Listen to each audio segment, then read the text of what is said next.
Hai Laundryverse Indonesia, jumpa lagi dengan saya Apik Primadia.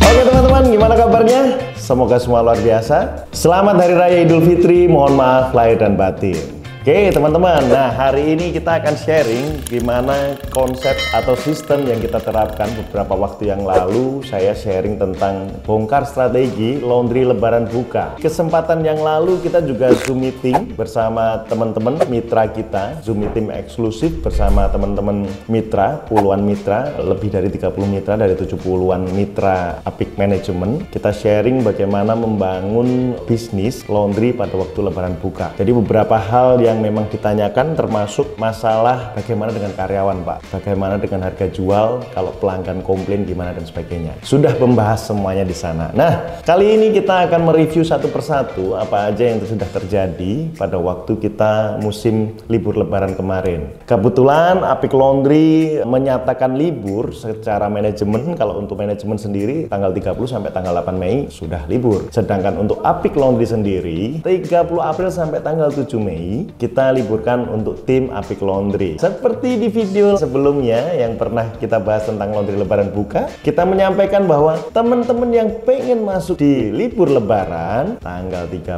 April hingga 8 Mei silahkan masuk. Ternyata banyak banget. Puji Tuhan, kita bersyukur, alhamdulillah teman-teman banyak yang merespon, saya mau Pak, saya mau Pak. Saya nggak mudik Pak, saya mudiknya setelah lebaran karena ada karyawan kita yang non muslim juga, jadi nggak mudik dan sebagainya. Oke, akhirnya kita tetapkan seperti konsep yang kemarin. Atur dulu timnya ada siapa, perharinya siapa aja. Saya ingetin kembali bahwa harga Apik Laundry H-1 sebelum lebaran kita harganya sudah 40.000 per kilogram untuk 8 jam selesai. Terus paket yang kedua adalah paket 1 hari selesai, itu harganya 30.000 per kilogram. Oke ya, menarik? Menarik. Berhasil? Berhasil banget teman-teman. Nah, saya mengingatkan kembali teman-teman bahwa kita libur full, teman-teman yang pas libur lebaran itu tanggal 1 sampai tanggal 7 Mei kita memang bagi hasil 40% untuk teman-teman, 60% untuk perusahaan. Kita coba dengan tim yang baru karena tim-tim yang lama seperti Mas Andi, Mas Arul dan teman-teman yang lama minta libur dan pulang kampung. Nah, ini adalah tim baru. Kita akan set up seperti apa, apakah berhasil atau tidak. Nah, ternyata membludaknya seperti prediksi kita. H-1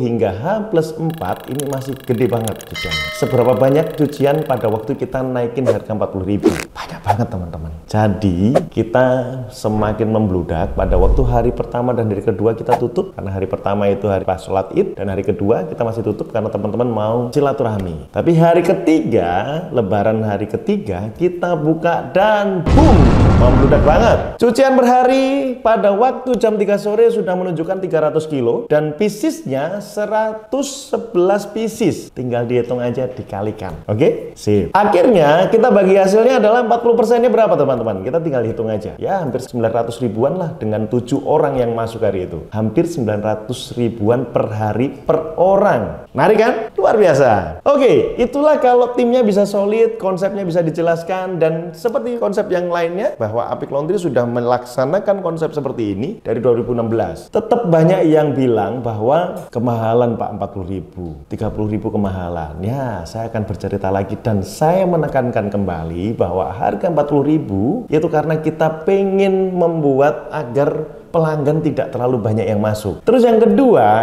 yang paling penting dari semuanya adalah bahwa kita ingin menjaga kualitas dari hasil yang kita kerjakan. Jadi kita nggak pengen buru-buru. Jangan sampai kita harganya mohon maaf 15.000 per kilo, cucian sehari bisa seton, tapi kita nggak bisa mengerjakan. Apalagi mesin produksi kita nggak mampu untuk mengatasi itu. Apalagi timnya nggak masuk sesuai dengan kapasitas yang ada. Nah, itu akhirnya blunder dan saya pernah mengalami ya teman. Makanya ada angka yang ideal adalah 40.000. Dikala pelanggan sudah mulai nggak terlalu banyak, tim kita sudah mulai banyak yang masuk, mulai diturunkan kembali. Bahkan mungkin kita akan evaluasi untuk membalikkan ke harga normal. Itu kuncinya. Nah, siapa yang buka pada waktu lebaran teman-teman? Boleh ceritakan pengalaman di komen di bawah ini yang buka pada waktu lebaran seperti apa suka dukanya. Saya akan bercerita kembali pada waktu lebaran kemarin. Saya dapat kunjungan dari teman-teman dari luar kota. Ada yang dari Bali, ada yang dari Manado, ada yang dari Malang, ada yang dari Medan, datang ke sini untuk melihat-lihat laundry. Sekaligus kita cerita karena saya juga lagi kosong dan pengen silaturahmi. Akhirnya saya jalan-jalan keliling-keliling ke teman-teman yang lagi buka, karena teman-teman yang dari daerah ini para pengusaha laundry juga pengen main-main. Ya sudah, saya ajak keluarga, kita kulineran dulu yuk,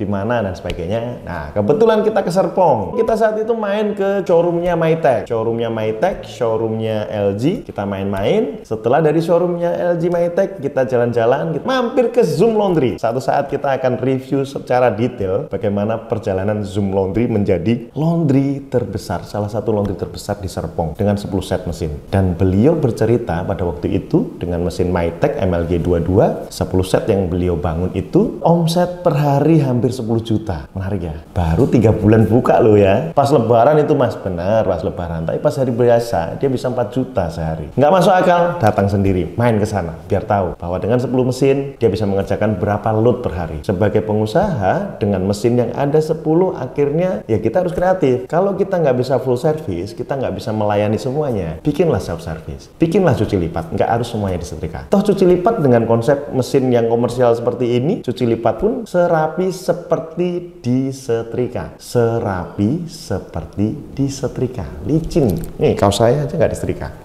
cuman cuci lipat. Kita datang lagi ke laundry yang lain, ke Wet Clean Laundry punyanya ELS, ada Mas Nara, Pak Anwar Sadat di sana. Itu juga di laundry tersebut. Itu juga menarik, konsepnya juga eye catching banget lah. Pakai mesin Electrolux itu juga bagus dan rame karena di situ self service banyak terkenalnya. Itu juga rame.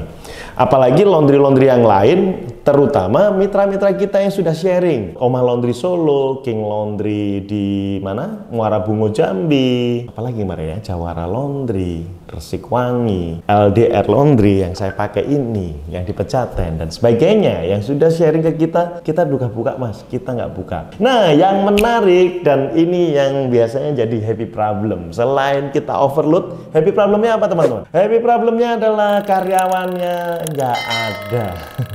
Kita sering melihat dan saya sudah mengingatkan kemarin bahwa kita bisa menerapkan konsep bagi hasil, kita bisa naikin harga, kita bisa panen dan sebagainya. Tapi kalau pegawai nggak ada, nggak bisa jalan juga ya, gitu ya. Nah, itu yang dialami oleh apa? DNM Laundry di Bekasi dan Ozaze Laundry Bekasi juga. Kemarin ngeluh, Pak Api, pegawai saya tiba-tiba pulang habis dapat THR pulang Pak. Terus ada lagi, Pak Api cari tukang setrika susah ya. Nah, inilah yang terjadi teman-teman. Saya lihat juga di grup-grup komunitas laundry, asosiasi laundry, terus ILI, terus apalagi itu ya, komunitas-komunitas laundry yang lainnya, kita lihat juga banyak yang mencari pegawai laundry. Ternyata momok yang paling menakutkan tetap ada di pegawai laundry, SDM. SDM itu untuk apa sih? Untuk nyuciin baju, untuk terima, dan juga setrika yang paling susah. Nah, makanya kenapa saya selalu berbicara tentang ayolah siapkan mesin yang mumpuni, biar kalau kita nggak mampu untuk setrika, paling tidak kita bisa cuci lipat aja. Tinggal meyakinkan ke masyarakat bahwa cuci lipat itu serapi seperti disetrika. Padahal profitnya, marginnya jauh lebih besar dibanding laundry cuci setrika. Itulah yang memang harus kita siapkan dari sekarang. Oke teman-teman, kita kembali lagi ke Apik Laundry. Jadi Apik Laundry kemarin kita sudah punya mesin di atas, jadi lantai 2 itu adalah full untuk operasional produksi, mesin cuci, mesin pengering, mesin untuk drying, untuk wet cleaning, baju-baju khusus, perlakuan khusus,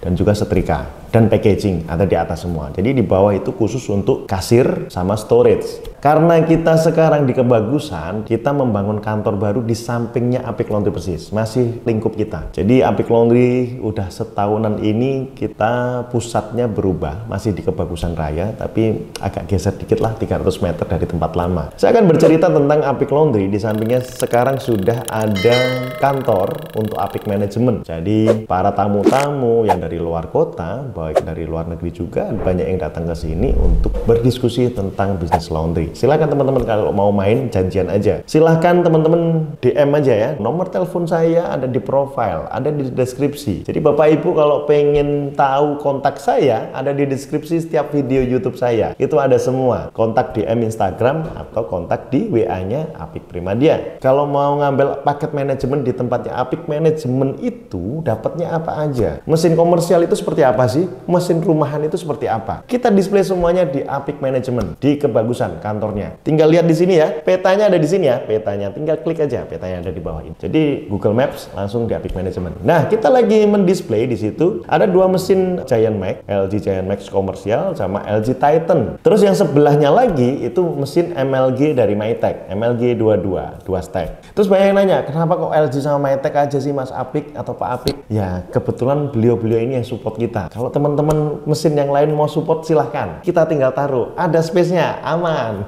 Kalau ada produk mau endorse, boleh.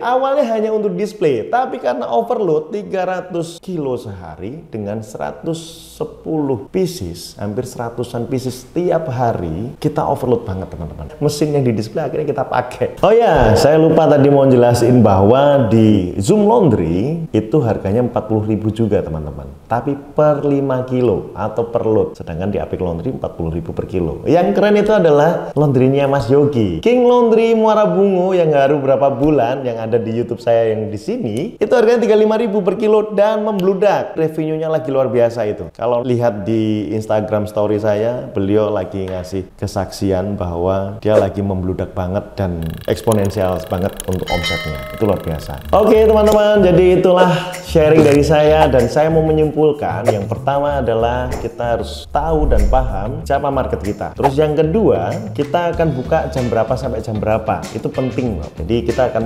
menghitung kapasitas produksi itu dari waktu. Jam kerja kita berapa lama, timnya ada berapa banyak. Terus yang ketiga adalah mesinnya ada berapa banyak. Jadi kalau timpang salah satu ya nggak akan selesai juga. Jadi kita harus menghitung salah satu dari itu. Terus yang berikutnya adalah kita dengan harga jual 40.000, kalau dirasa terlalu tinggi dan pelanggan nggak ada yang sudah mau, nggak ada yang mau datang maksudnya, berarti ada berapa kemungkinan. Yang pertama, mungkin laundry lain sudah banyak yang buka. Selain pelanggan sudah nggak mau, kemahalan ini harga, tapi bisa jadi laundry sudah mulai banyak yang buka. Bisa jadi kualitas kita masih belum terbukti. Jadi kita memang harus membuktikan kualitas kita.